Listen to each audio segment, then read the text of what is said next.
Of course. Well, you know what? Keep the mustache. A lion does not disturb himself with the beliefs of sheep.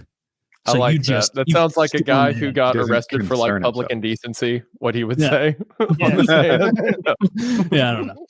A lion doesn't concern himself with the concerns of sheep. Sir, this is a school zone for the last time. That's the bumper sticker right next to like the sovereign citizen bumper sticker. Yes.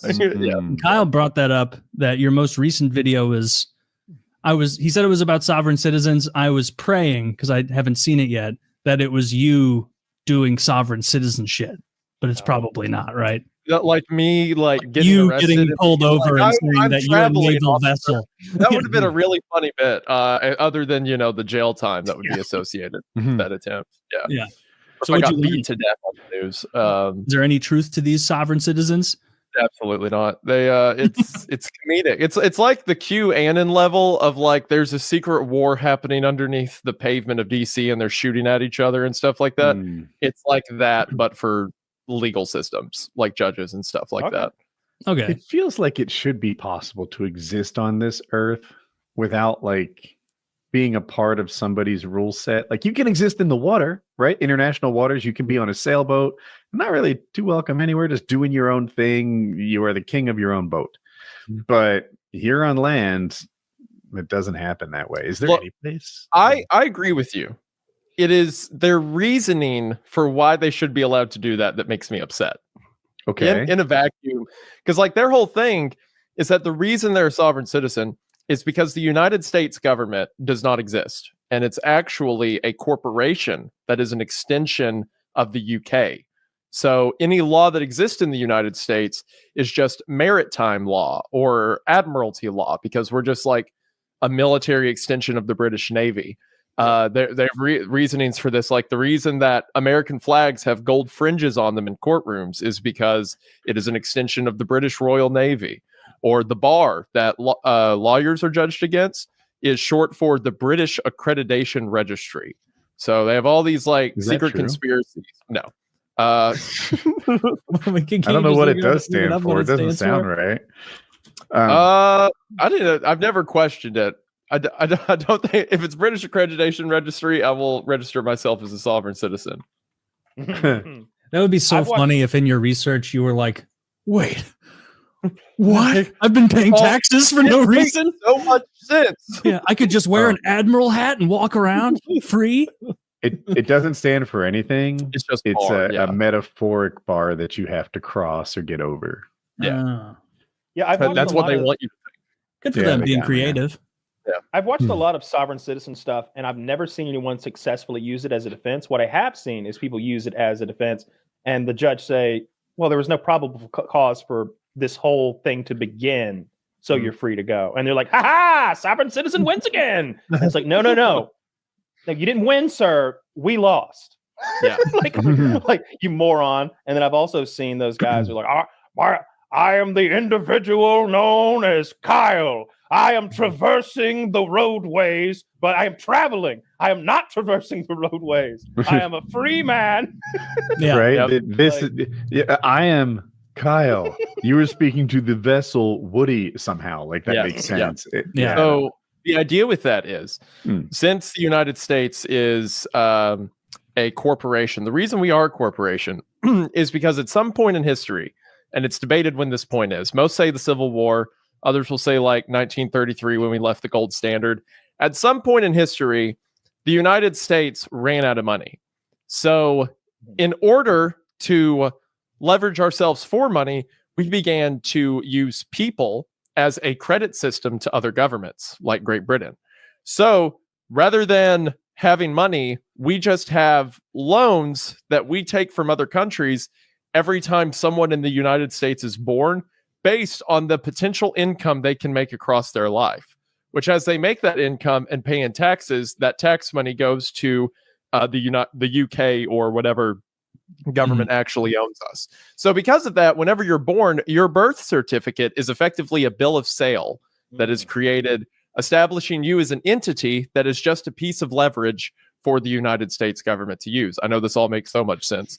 So because of that, on a birth certificate, if you'll notice, your name is written in all capital letters. Whereas you, the person, Woody, Kyle, Taylor, your name is not typically spelled with all capital letters. This is how they get you. Yeah. Because the version of you that is in all capital letters is not actually you. That is the corporate entity that has been assigned to the leverage of Great Britain. Whereas you with lowercase letters is you, the actual person. Yeah. It makes So sense. therefore, if you can separate yourself from yourself, all capital letters business entity, then you are entitled. I saw him do it. Yeah. I'm your witness. Is that why my birth certificate after my name says LLC? They hide that one on you. They sneak that in there. That's sneaky. It's very small text. If you're able to separate yourself from that corporate entity, because you have figured out their game, you are entitled to all of the money that corporate entity is leveraged against the other government. So you can sign off on your taxes, on checks, on any paper documentation to charge it to your social security number or to your name in all caps. And that is your tricky way of letting the government know that you're on to their scheme. Like this logical. is one of those, this is like a conspiracy theory, except there's like a whole judicial system whose job is to prove that it's false. It would be like if there were an anti-Bigfoot society that could send you to jail every time you piped up about a Sasquatch. That's why you would imagine this would die out, because every time some loon pulls out his little 3-ring trapper keeper binder out on the highway like a 4th grader and says, no, actually, I don't need car insurance or registration. I'm fucking traveling, not driving. And then they knock his goddamn window out, drag him through the glass and throw him in jail. And he's like, what happened? And then they take him to court and they have like 8 professionals explain it slowly, incarcerate him, fine him successfully. And then he comes back out of that situation. If I were a judge, I'd have fun with that. I'd have fun with that as the judge and be like, throw him in the brig. And he'd be like, no.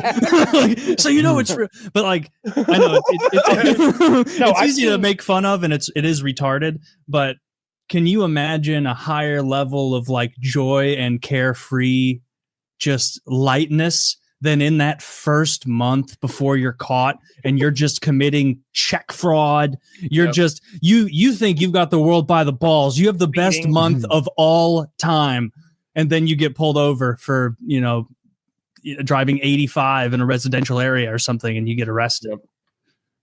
That would be a fun time. What they'll do is, because sometimes you'll hear stories about them getting away with it or winning in court cases, because their favorite like half of the sovereign citizen thing revolves around paperwork. Like it's about paperwork about your full name. Never refer to yourself as your name, because that's your legal entity. Refer to yourself as the person existing on earth as known as John, son of Smith, or whatever, rather than just calling yourself John Smith.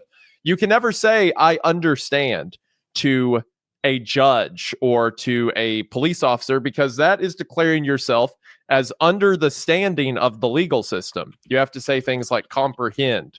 Like there's so many little nitpicks like that. They love to focus in on minutia of things, and the way that they'll get off of like legal things sometimes is they'll get pulled over for like a speeding ticket or running a red light, and they will fill the local court systems with more paperwork than that court system has ever seen.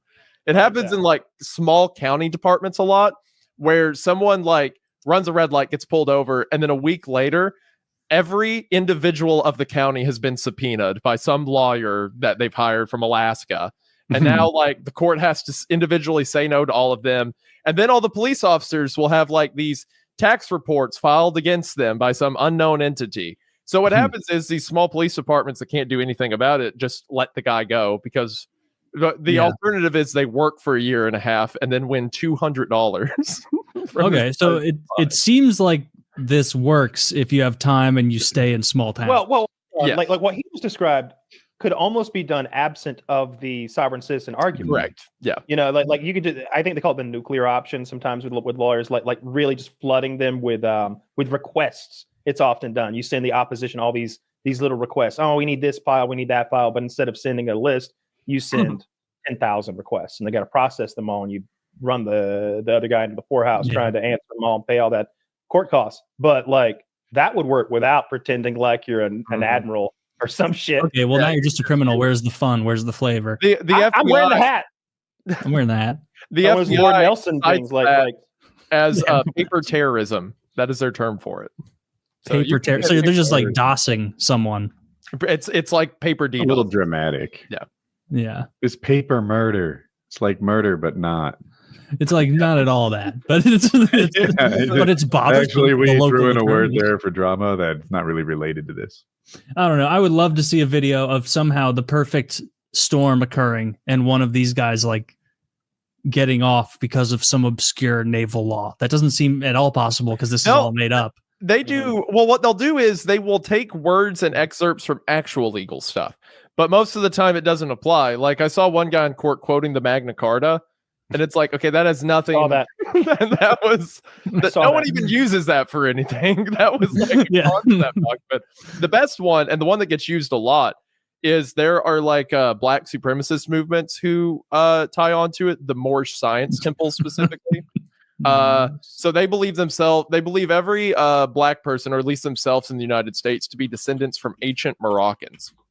And one of the first documents in United States history is something called the Moroccan Friendship Treaty, which was in like 1780. John Adams signed it.